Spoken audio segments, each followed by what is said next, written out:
Bonjour, comme vous pouvez le voir, nous sommes en compagnie du directeur général des Alouettes de Montréal, Danny Maciocia. Si vous avez des questions, vous pouvez commencer à utiliser la fonction lever la main de Teams pour vous placer dans la file d'attente. As you can see, we're now joined by Montreal Alouettes GM Danny Maciocia. So you may please start registering your question right now. So the first question is from Frank Stanici. Go ahead, Frank. Danny, we had a chance. Yeah, my apologies. Danny, we had a chance in the locker room to talk about Quebec football. Well, now we're a few months away from that championship. You've had a chance to immerse yourself in the reaction of Quebecers, whether they be football players or just fans of football. What's been the reaction? Well, it's been amazing. It's been amazing at all levels. When you take a look at we've built the 2023 edition of the Montreal Alouettes of our 21 Canadians that we dress. We've had at times 12, 13 Quebecers, and I don't think we've ever gotten any less than 10 on the roster week in and week out. And we know that football in the province of Quebec is alive and kicking. I'm a firm believer in the Canadian content, especially when almost 50% of your roster is composed of Canadians. And the reaction has been unbelievable. Everywhere we go now, or at least wherever I go, people are talking about the Montreal Alouettes, which I can honestly say was the case probably 12 months ago. If we were talking about the Montreal Alouettes 12 months ago, it was for different reasons. But no, Quebec football is alive and kicking, and we anticipate that that'll be the case, for a number of years. Thank you for doing this. Much appreciated, and good fortune and good luck into the upcoming season for you and the organization. Appreciate the kind words. Thank you. You're welcome. Thank you, Frank. La prochaine question de Éric Leblanc de RDS. Vas-y, Éric. Salut, Danny. Avant de parler un petit peu là, de ce qui s'en vient pour votre prochaine saison, peux-tu nous raconter un peu comment était l'expérience du match que tu es allé voir hier? Je sais que tu es déjà allé faire un tour là, avec l'équipe de Michigan, mais est-ce qu'il y avait des choses qui peuvent aider là, pour les Alouettes aussi, ou c'était plus pour le plaisir? Non, écoute, c'est sûr que c'est du monde que je connais très bien. J'ai une très bonne relation avec quelques-uns des dirigeants qui font partie du programme de football, à Michigan. Puis ils m'ont toujours aidé dans le passé, puis j'anticipe qu'ils vont continuer de m'aider dans le futur, mais c'était un petit peu personnel aussi de descendre, puis de les encourager, puis avec même si on parle souvent de l'année que nous, on a vécue à Montréal avec les Alouettes la dernière année, mais on regarde toutes les histoires autour du programme de Michigan cette année. Ils ont vécu beaucoup d'adversité, puis de les voir hier gagner ce fameux match, puis de la façon qu'ils l'ont célébré après, c'est sûr que ça amène beaucoup de plaisir sur une note personnelle, parce que, comme j'ai dit, je connais plusieurs de ces gens-là, puis sur une note professionnelle, c'est sûr qu'on veut toujours garder des bonnes relations avec des gens que nous, on pense que peuvent nous aider d'attirer des joueurs à Montréal. Une question à deux volets. On a vu Austin Mack signer avec les Falcons. J'aimerais ça avoir ta réaction là-dessus.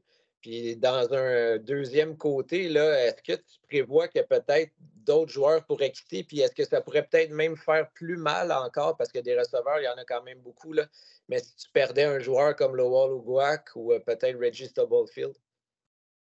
Ben, écoute, premièrement, pour Austin, je suis très, très content. J'avais déjà une idée que ça pouvait se réaliser dans les derniers jours. On a échangé quelques textos.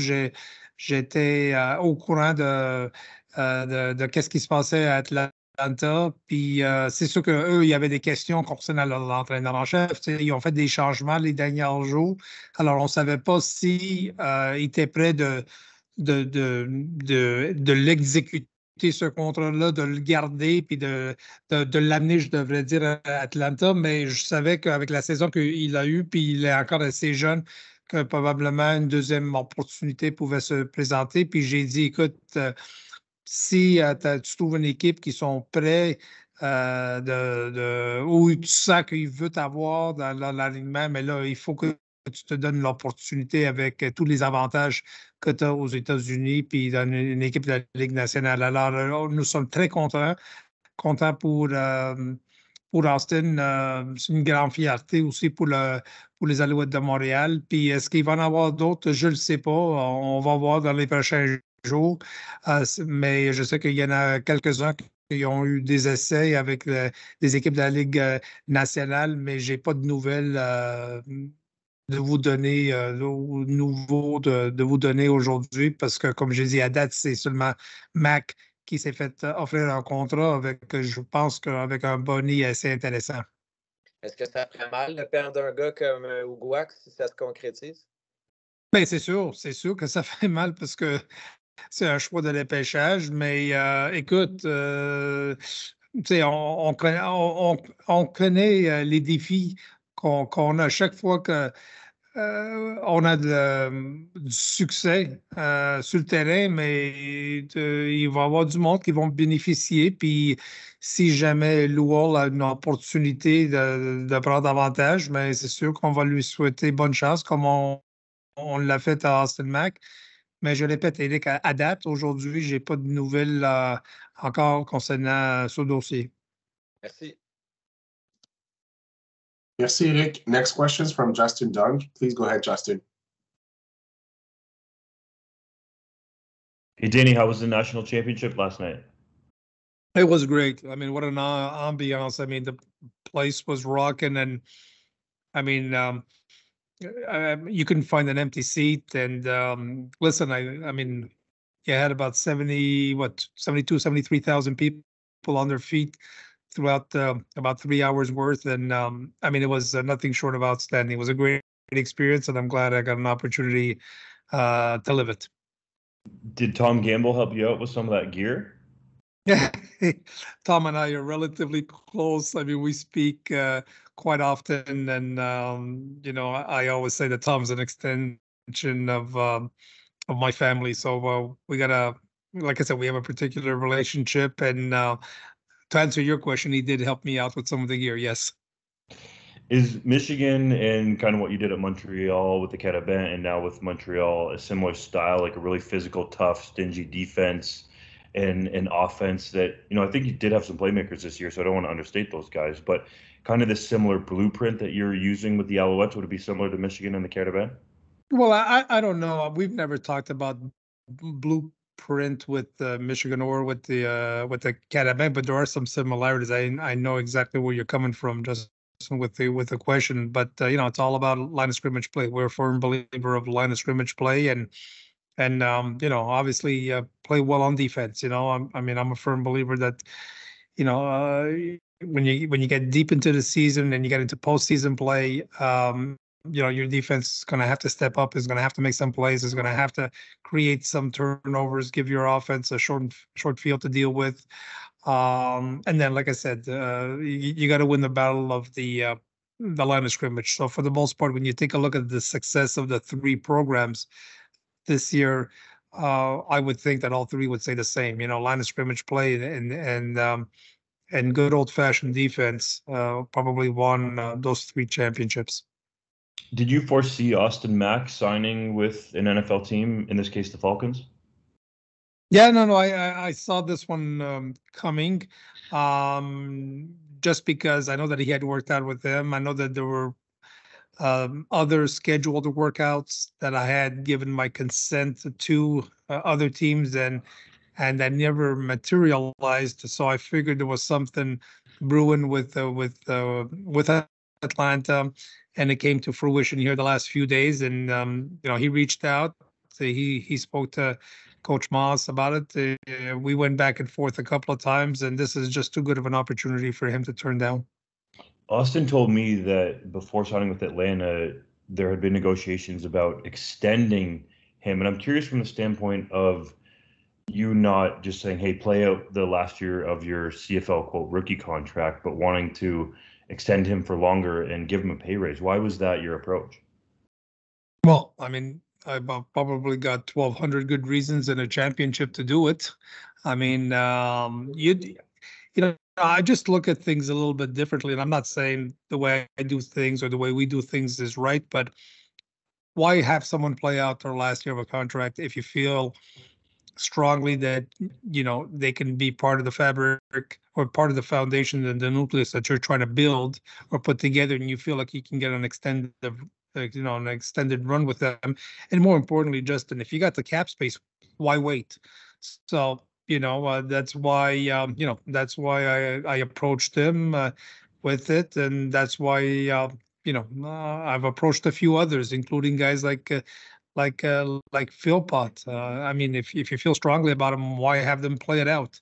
But now you have to have obviously the space to do it, and you got to be selective with who you do it, because you can't do it with everybody, because you just don't have the luxury to do it. So you have to be selective, and with Austin, we sat down and we talked about it, but he still had the dream of going back south of the border, which is understandable. And there was a significant difference in dollars at the end of the day. So he gambled on himself, and it paid dividends for him. And do you feel like because you had those negotiations with him about extending and redoing the final year of his rookie deal, that however long he's in the NFL, if there's a chance in the future for him to come back to the CFL, that it would be Alouettes first? Well, it's going to be Alouettes, I would think. I don't know if it's going to be Alouettes first, but I would think he's probably going to reach out to us and talk to us, because there's relationships that have already been established, and he knows how he was treated in Montreal. I mean, we treated him really well, and he was great for us. And he was great for us on the field. He was great for us off the field. I mean, everybody enjoyed his company, and if that opportunity ever presents itself, then we're definitely going to sit down and revisit it. But I would say that's pretty much a consensus with a lot of the guys that we had last year with us in Montreal. We just had a pretty close-knit locker room, and guys that wanted to play and be part of the organization. Thanks, Danny. Thank you. Thank you, Justin. La prochaine question est de Alexandre Geoffrion-Mécanis. Vas-y, Alexandre. Salut, Danny. D'abord, bonne année à toi et ta famille. Toi aussi, merci. Merci.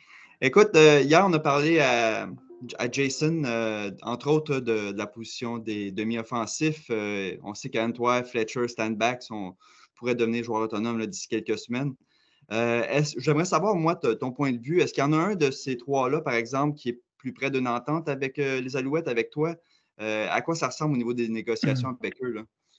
Mais écoute, c'est sûr qu'on est en discussion avec Antwi et son agent. Il ne faut pas oublier non plus que dans le cas d'Antwi, c'est un joueur canadien.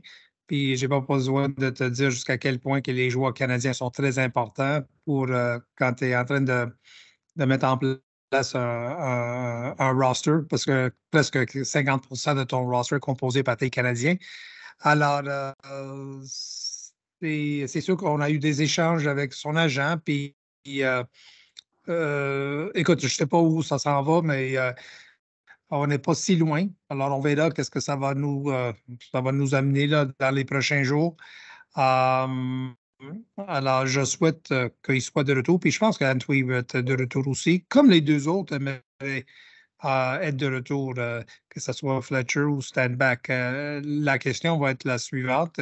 Comment est-ce qu'on peut garder probablement 2 des 3, puis d'ajouter de la profondeur qu'on va faire dans les prochains jours, puis dans les prochaines semaines, puis d'amener de la compétition au camp, puis de choisir les meilleurs pour jouer cette position-là. Jason m'a aussi parlé, nous a aussi parlé hier de la stabilité, de l'importance d'avoir de la constance dans l'effectif des Alouettes.